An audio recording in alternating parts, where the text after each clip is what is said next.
Hello everyone, ইংরেজি দ্বিতীয় পত্রের পরিপূর্ণ সাজেশন ভিডিওতে সবাইকে স্বাগত জানাই। আমি আজিজ ইবনে ফাহাদ এবং ইংরেজি প্রথম পত্রে তোমরা যে পরিমাণ সাজেশন পেয়েছো ঠিক একইভাবে আমরা ইংলিশ সেকেন্ড পেপারও পরিপূর্ণ সাজেশন তোমাদেরকে দিব।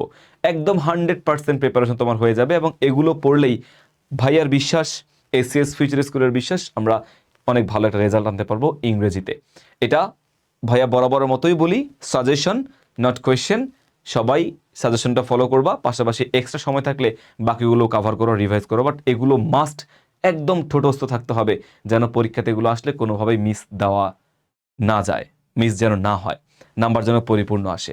ঠিক আছে? সো ইংরেজি দ্বিতীয় পত্রে আমাদের প্যারাগ্রাফ, ইংরেজি দ্বিতীয় পত্রে আমাদের কম্পোজিশন, দ্বিতীয় পত্রে আমাদের লেটার, অ্যাপ্লিকেশন, ইমেইল সবগুলোই কিন্তু দরকার এবং সবগুলোরই সাজেশন আজকের এই মাইক্রো ভিডিওতে তোমরা পেয়ে যাবা। ওকে, সো শুরু করি আমাদের সাজেশন কি কি আছে। ইংরেজি দ্বিতীয় পত্র সম্পূর্ণ টপিক, শেষ মুহূর্তের সাজেশন। ফাহাদ ভাইয়া আছে আমি তোমাদের সাথে, আমি তোমাদেরকে সাজেশনগুলো দিচ্ছি। সো প্যারাগ্রাফ সাজেশনস, কিছু প্যারাগ্রাফ মাস্ট পড়তে হবে, মাস্ট পড়তে হবে এবং কিছু প্যারাগ্রাফ অ্যাটলিস্ট 3 থেকে 4 বার রিডিং হলেও মানে দিতে হবে। কারণ আমি তোমাদেরকে যে সাজেশনগুলো প্রিপেয়ার করেছি ওই সাজেশনগুলো পরীক্ষাতে মানে বিভিন্ন জায়গা থেকে ভাই অ্যানালাইসিস করে তৈরি করেছি। টেস্ট পেপার, বোর্ড কোয়েশ্চেন, অনেক আগের যে তোমার পরীক্ষাগুলো হয়ে থাকে, ভিডিওস, সব কিছু মিলিয়েই কিন্তু আমাদের এই সাজেশনটা প্রিপেয়ার্ড করা। সো জাস্ট তোমাদেরকে যা যা বলবো, যেভাবে বলবো সেটাই তুমি ফলো করবা, কমন আসবে। সো প্যারাগ্রাফের মধ্যে কি কি আছে দেখো। মাস্ট, এগুলো মাস্ট পড়তে হবে, মানে মাস্ট, কোনো সুযোগ নাই বাদ দেওয়ার। যেমন দেখো যেখানে কি বলছে আমাদের, ট্রাফিক জ্যাম অবশ্যই পড়তে হবে, ট্রাফিক জ্যাম অবশ্যই আমাদের ট্রাফিক জ্যাম পড়তে হবে। ওকে, এনভায়রনমেন্টাল পলিউশন কতটা যে ইম্পর্টেন্ট, এই environmental pollution. Our school magazine বা এই স্কুল ম্যাগাজিন দুইটাই কিন্তু টাইটেলে আসতে পারে, আওয়ার স্কুল ম্যাগাজিন বা এই স্কুল ম্যাগাজিন, বা আওয়ার স্কুল লাইব্রেরি বা এই স্কুল লাইব্রেরি, যে কোনো নামেই কিন্তু আসবে। Tree plantation, A rainy day, A book fair, a winter morning. তারপরে মানে এই আটটা, মানে এই আটটা মাস্ট। এবং অ্যাভয়েড রিস্ক, এগুলো ইম্পর্টেন্ট খুব, এগুলো খুব ইম্পর্টেন্ট রিস্ক এড়ানোর জন্য। ডিফরেস্টেশনটা পড়ে ফেলবা, আওয়ার ন্যাশনাল ফ্ল্যাগ পড়বা, merits and demerits of mobile phone and Facebook. ইদানিংকালে এটা যেহেতু আমাদের ইয়াং জেনারেশন এই ক্ষেত্রে অনেক অভ্যস্ত, মানে খুব বেশি অ্যাডিক্টেড হয়ে পড়তেছে মোবাইল ফোনের বিষয়ে, দ্যাটস ওয়াই এই মোবাইল ফোনটা কিন্তু অনেক ইম্পর্টেন্ট। এটা হ্যাঁ, এটা এটা অনেক অনেক ইম্পর্টেন্ট। সো প্লিজ এটা কোনোভাবে বাদ দেওয়া যাবে না। Merits and demerits of mobile phone and ফেসবুকটা অবশ্যই কভার করে যাবা। ট্রাফিক জ্যাম, এনভায়রনমেন্টাল পলিউশন, এই আটটা, এই কটা, তিনটা, টোটাল 11টা মাস্ট, 11টা মাস্ট পড়তে হবে। আচ্ছা, এখন দেখো অ্যাটলিস্ট 3 থেকে 4 বার, মানে এগুলো থেকে বেশি বেশি আসার চান্স রয়েছে। তবে বিগত বছরগুলো দেখলে বা টেস্টের এক্সামগুলো দেখলে এই প্যারাগ্রাফগুলো থেকেও আমাদের প্রশ্ন আসছে, এই টপিকগুলো থেকেও কি প্যারাগ্রাফ দিয়ে দিছে এই নামে। তাহলে এগুলো বেশি আসে না, বাট স্টিল আসার চান্সেস আছে। তো যেন আসলে এগুলো যদি আসে, যেন পরীক্ষার খাতায় যেন ফাঁকা মানে না থাকে, এই জন্য আমাকে অ্যাটলিস্ট 3 থেকে 4 বার বা যতবার তুমি পারবা তুমি এগুলো পড়ে ফেলতে হবে। যেমন the life of a farmer must পড়তে হবে, মাস্ট বলতে 3-4 বার পড়তেই হবে, আসতে পারে। At a stall, a rickshaw puller, a moonlit night, street hawker, drug addiction, a bus stand, village fair.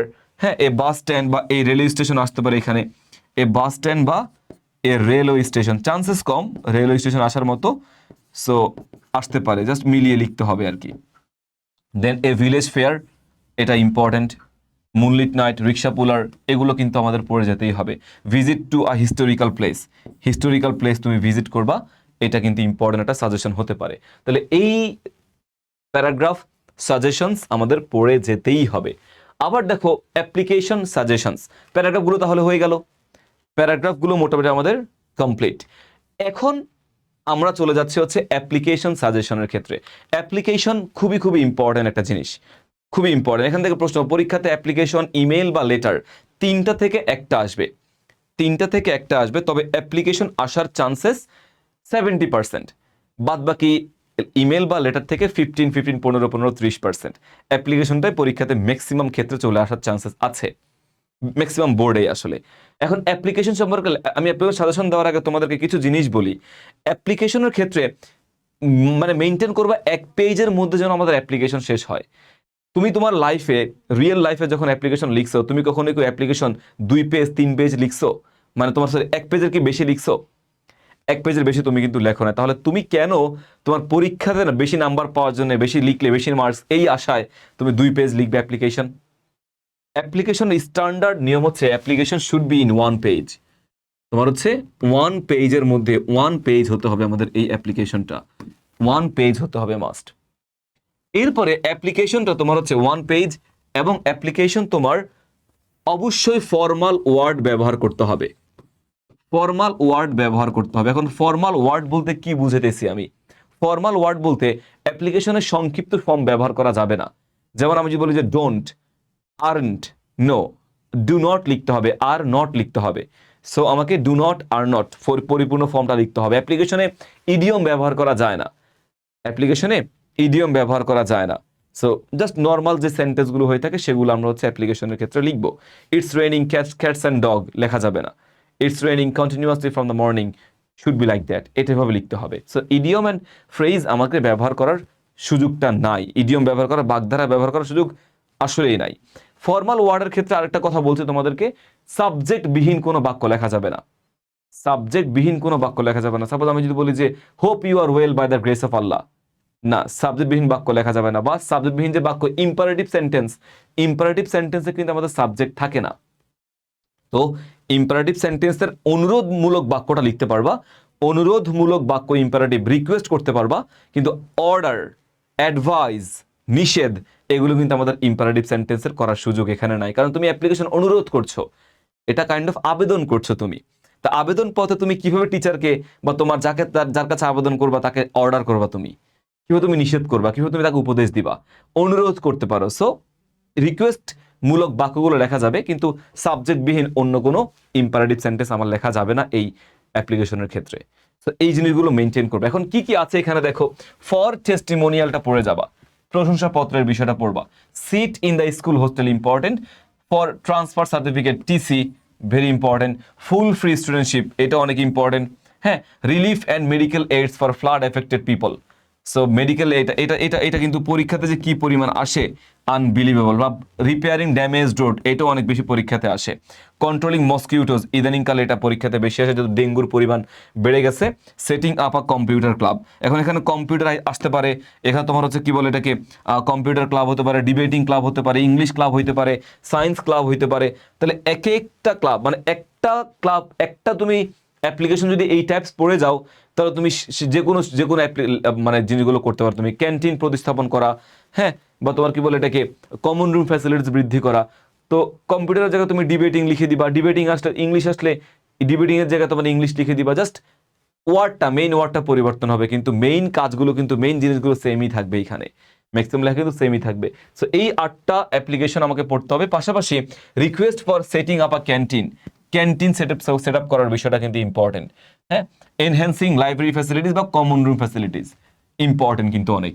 Arranging some extra classes, extra class arrange করা, annual cultural competitions বা a tree plantation programme arrange করা school কর্তৃপক্ষ থেকে কিন্তু important. এটা একটু less important এটা, but still এটাও কিন্তু পড়ে যেও, আসার চান্সেস আছে। Application for providing multimedia facilities, এই যে মাল্টিমিডিয়া ফ্যাসিলিটিস আর go on a study tour, একটা স্টাডি ট্যুরে যাবা, ওইটাও কি আমাদের জন্য important, go on a study tour. So পড়ে যেতে হবে, মিস করার কোনো সুযোগ নাই, go on study tour. So that's it. এইগুলো হচ্ছে আমাদের কি, তোমার অ্যাপ্লিকেশন, 12টা অ্যাপ্লিকেশন, 13টা অ্যাপ্লিকেশন বললাম, এই 13টাই মাস্ট পড়তে হবে পরীক্ষাতে। আই বিলিভ এখান থেকে তোমাদের কমন ইনশাল্লাহ চলে আসবে। এরপরে আমরা যদি পরবর্তী পার্টে যাই, ইমেইল এবং অ্যাপ্লিকেশন, ইমেইল অ্যান্ড অ্যাপ্লিকেশন তোমার কি কি আসবে, কোনটা কোনটা পড়তে হবে। Email application, email and letter, I am sorry. So email and letter, email এবং লেটার সেম টপিক থেকেই ইমেল দিবে, সেম টপিক থেকে লেটার আসবে, মানে এটা কমন টপিক। হয় ইমেল আসবে না লেটার আসবে। লেটার বেসিক্যালি কি, ইমেল হচ্ছে লেটারের সংক্ষিপ্ত ফর্ম। ইমেল, লেটারে অনেক ডিটেলসে লেখা হয় কাহিনীগুলো, ইমেলটা ওই সেম কথাই আমরা শর্ট করে ইমেইলে লিখি, এটাই।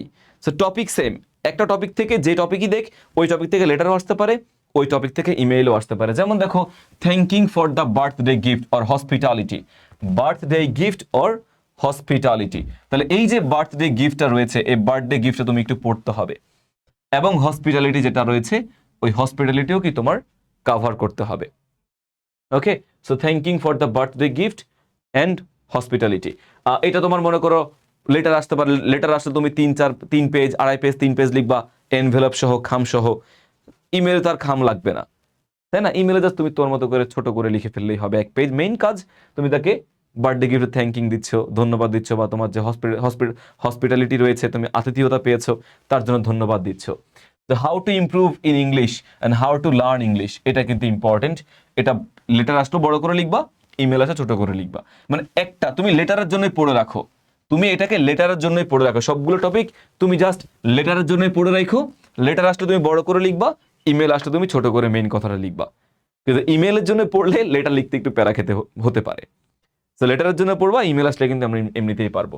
তাহলে to join a picnic, the picnic you have enjoyed, বা প্রাইজ গিভিং সিরিমনি, এটা একটু পড়ে রাখবা। দেন দেখো কংগ্রেচুলেশনস অন ব্রিলিয়ান্ট সাকসেস, পড়ে নিতে হবে। What I intended after SSC exam, কি করবা না করবা, এটা অনেক ইম্পর্টেন্ট এটা। হ্যাঁ, তারপর তোমার প্রাইজ গিভিং সিরিমনি, হসপিটালিটি বেশি অনেক অনেক ইম্পর্টেন্ট, মানে আসলে কোনোটা বাদ দেওয়া যাবে না, সবগুলোই ইম্পর্টেন্ট যেহেতু। Co curricular activities of your school, importance of reading news paper, SSC preparation কেমন ছিল আমাদের সেটা পড়তে হবে। প্রোগ্রেস অফ স্টাডিজ, স্টাডির প্রোগ্রেসটা কেমন, এটা একটু পড়ে নিতে হবে। সো এই যে 10টা, এটা হচ্ছে আমাদের ইমেল বা লেটার। লেটার যেখান থেকে আসবে, ইমেলও কি সেম জায়গা থেকেই দিবে। একটা লেটারের জন্য পড়ে ফেলো, ইমেল তুমি এমনিতেই পারবা। ওকে, তো এই হচ্ছে আমাদের ইমেল লেটার। আমার আশা করা যায় এখান থেকে তোমাদের কমন আসবে, কোনো প্রবলেম তোমাদের নাই। ভালো মতো করে পড়ে ফেলো কিন্তু মাস্ট, ভালো মতো।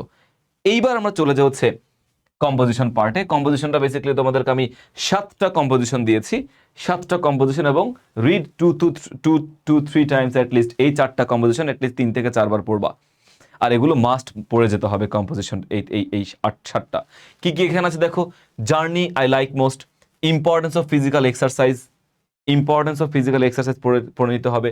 সায়েন্স ইন এভরিডে লাইফ, প্রতিদিনের জীবনের যে বিজ্ঞান, দৈনন্দিন জীবনের বিজ্ঞান। হ্যাঁ, তোমার favourite game, importance of reading newspaper, এগুলো। Then duties of I student and ideal student, এটা হতে পারে, বা স্টুডেন্ট অ্যাজ সোশ্যাল সার্ভিস, যে কোনো টাইটেলে কিন্তু এটা আসতে পারে। And last of all the season I like most. ঠিক আছে কিনা? এই জার্নি আই লাইক মোস্ট, এখানে জার্নি হতে পারে তোমার হচ্ছে ট্রেন জার্নি হতে পারে। হ্যাঁ, এখানে তোমার হচ্ছে কি বলে এটাকে, বাস জার্নি হতে পারে। এখানে তোমার অন্য যে কোনো লঞ্চ জার্নি হতে পারে, যে কোনো জার্নি কিন্তু হতে পারে। তাহলে এই 7টা কম্পোজিশন ইজ ভেরি ইম্পর্টেন্ট। আর এর পাশাপাশি এগুলো একটু দেখে নিও, তোমাদের জন্য ভালো হবে। ট্রি প্ল্যান্টেশনটা দেখে নিও, ইম্পর্টেন্স অফ ট্রি, এটাও দেখতে পারো। Plantation, my favourite hobby, your childhood memories, population problem অথবা আনএমপ্লয়মেন্ট প্রবলেম ইন বাংলাদেশ। এই 4টা, এই 4টা এবং 7টা, ইন টোটাল 11টা কম্পোজিশন পড়বা। তো তুমি এইগুলো পড়ে গেলে পরীক্ষাতে ইনশাল্লাহ, আমি ভাইয়ের বিশ্বাস, তোমাদের কমন চলেই আসবে। কোনো শিক্ষার্থী যদি এগুলো পড়ে, সাজেশনগুলো ফলো করে যায়, তার জন্যে পরীক্ষাতে আনসার করা সহজ হবে। আমি বলছি না এগুলো এখান থেকেই আসবে, বাইরে থেকে দিলেও দিতে পারে যদি কপাল খুব খারাপ থাকে, বাট ম্যাক্সিমাম বোর্ডে বেশিরভাগ ক্ষেত্রেই এখান থেকে কমনটা চলে আসবে। ঠিক আছে, সো দ্যাটস ইট। আমাদের ইংরেজির প্রথম পত্র এবং দ্বিতীয় পত্রের পরিপূর্ণ সাজেশন তুমি পেলা, এবং সামনে তোমাদের পরীক্ষা বাকি আর বেশি দিন নাই, খুবই অল্প কয়েকদিন আছে।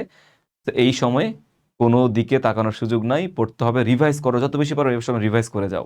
আর নতুন কোনো টপিক এখন ধরো না, শুধু রিভাইজই করো, শুধু রিভাইজ করো। আর পরীক্ষার টাইম ম্যানেজমেন্টটা একটু মাথায় রেখো, যে টাইম ম্যানেজমেন্ট, যেই টপিক থেকে তুমি পড়বা ওই টপিক থেকেই, মানে কোন টপিকে তুমি কতটুকু টাইম দিবা, কি করবা, ওটা একটু ম্যানেজমেন্টটা যেন সুন্দর হয়, এটির মাথায় রেখো। টাইম ম্যানেজমেন্ট পরীক্ষার হলে মাথা ঠান্ডা করে রেজিস্ট্রেশন নাম্বার এবং হচ্ছে কি বলে এটাকে, তোমার রোল নাম্বারটা ফিল আপ করো। ওইখানে কাটাকাটি হলে তখন দেখা যায় পরীক্ষাতে এটা ইফেক্ট পড়ে, ঝামেলা হয়ে যায়, মেন্টালি তুমি একটু ডিস্ট্র্যাক্টেড হয়ে যেতে পারো। তো এগুলো যেন না হয়। That's it. সো এসএসসি পরীক্ষার জন্য তোমাদের সবার জন্য শুভকামনা থাকবে, ভালো কিছু করো। অ্যান্ড ইংলিশ পরিপূর্ণ সাপোর্ট পেতে ভাইয়া তো ইনশাল্লাহ আছি, দিদি তোমাদেরকে সাপোর্ট দেওয়ার জন্য আছি। এসএস ফিউচার স্কুল আছে, অ্যান্ড ভাইয়ার ফাহাদ সেইজ ইউটিউব চ্যানেল থেকেও তোমরা ইনশাল্লাহ পরিপূর্ণ এইচএসসি এবং এইচএসসি সাপোর্ট পেয়ে যাচ্ছ। থ্যাংক ইউ, ভালো থেকো সবাই, আল্লাহ হাফেজ, আসসালামু আলাইকুম।